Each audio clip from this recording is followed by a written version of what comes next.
Let's create an AI dairy farm system using Python.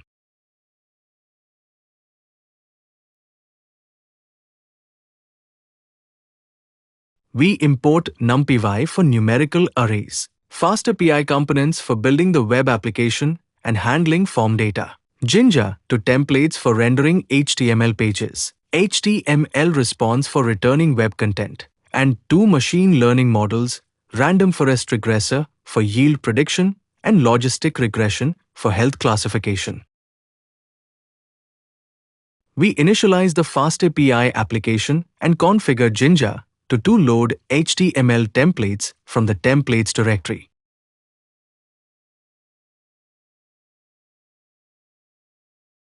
We define training samples where each row contains 4 livestock-related features: animal age, weight, daily feed intake, and ambient temperature, representing different farm animal profiles. We define 2 target datasets, one containing milk yield values for regression and another containing health status labels used for classification.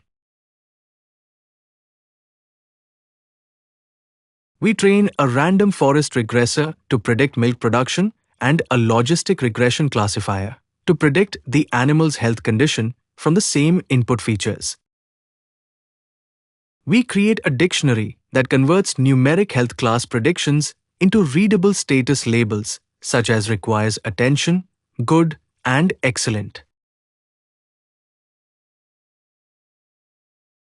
This asynchronous GET route serves the homepage by rendering the HTML template and passing the request object required by FastAPI's template engine.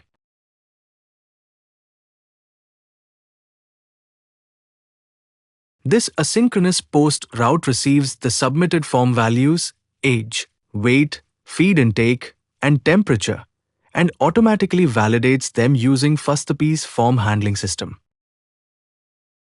We package the submitted values into a 2-dimensional list, matching the format expected by the machine learning models.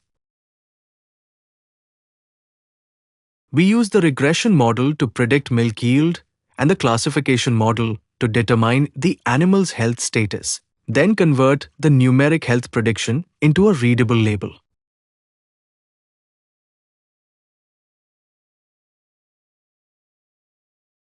We render the HTML template again, passing the predicted milk yield, health status, and original input values so the user can see both their inputs and the generated results on the page. Now here is our index.html, where I have designed the all-user interface. If you'd like access to this code, just send me a message on our Discord server.